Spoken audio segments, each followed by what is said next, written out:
दृष्टि पीसीएस के PCS in short programme में आपका स्वागत है। मैं हूं दीपाली तायडे और आज के एपिसोड में हम बात करेंगे आईएमएफ की। लेकिन सबसे पहले जान लेते हैं कि टॉपिक आखिर खबरों में क्यों है। हाल ही में अंतर्राष्ट्रीय मुद्रा कोष यानी आईएमएफ ने कर्ज में डूबे श्रीलंका की संकटग्रस्त अर्थव्यवस्था के लिए $3 बिलियन वित्तीय सहायता देने की पुष्टि की है। चलिए अब जानते हैं आईएमएफ के बारे में। इसका पूरा नाम अंतर्राष्ट्रीय मुद्रा कोष यानी इंटरनेशनल मॉनेटरी फंड है। यह एक अंतर्राष्ट्रीय वित्तीय संस्था है। इसकी स्थापना 1944 में हुई थी। यह स्थापना 1930 की महामंदी के बाद हुई थी।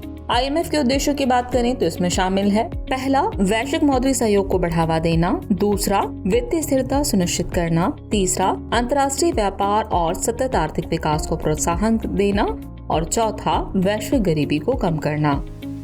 आपको बता दें, आईएमएफ का मुख्यालय संयुक्त राज्य अमेरिका के वॉशिंगटन डीसी में स्थित है। वर्तमान में इसकी प्रबंध निदेशक यानी एमडी क्रिस्टीना जॉर्जीवा है। आईएमएफ के वर्तमान में 190 सदस्य देश हैं। इसकी स्थापना संयुक्त राज्य अमेरिका में संयुक्त राष्ट्र के ब्रेटन वुड्स सम्मेलन के दौरान की गई थी। इस सम्मेलन में 44 देशों ने एक साथ मिलकर आर्थिक सहयोग हेतु एक फ्रेमवर्क के निर्माण की मांग की। यह अपने सदस्य देशों के लिए सतत विकास और समृद्धि प्राप्त करने के लिए काम करती है।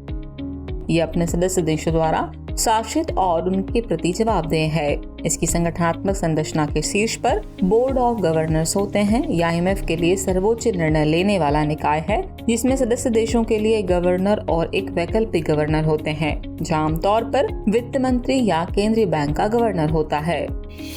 चलिए अब नजर डालते हैं आईएमएफ के कार्यों पर।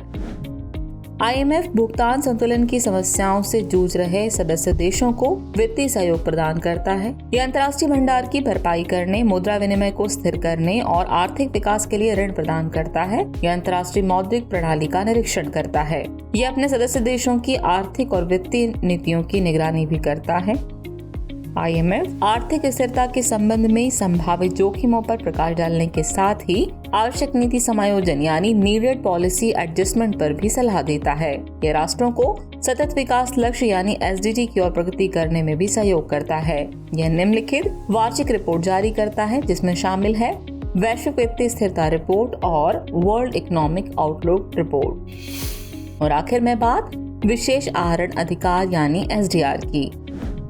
एसडीआर को आईएमएफ द्वारा 1969 में अपने सदस्य देशों के लिए अंतर्राष्ट्रीय आरक्षित संपत्ति के रूप में बनाया गया था। एसडीआर का मूल्य बास्केट ऑफ करेंसी में शामिल मुद्राओं के औसत भार के आधार पर किया जाता है। इस बास्केट में 5 देशों की मुद्राएं शामिल है। पहली है अमेरिकी डॉलर, दूसरी है यूरोप का यूरो, तीसरी है चीन की मुद्रा रेनमिनबी और चौथी है जापानी येन और लास्ट है ब्रिटेन का पाउंड।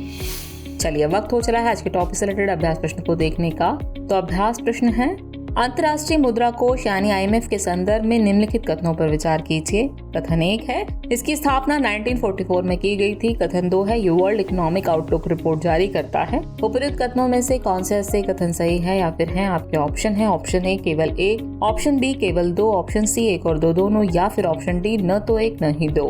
तो वैसे इस प्रश्न का जवाब कमेंट बॉक्स में देना न भूलें। जल्द ही मिलते हैं नए एपिसोड में नए टॉपिक के साथ। तब तक के लिए शुक्रिया।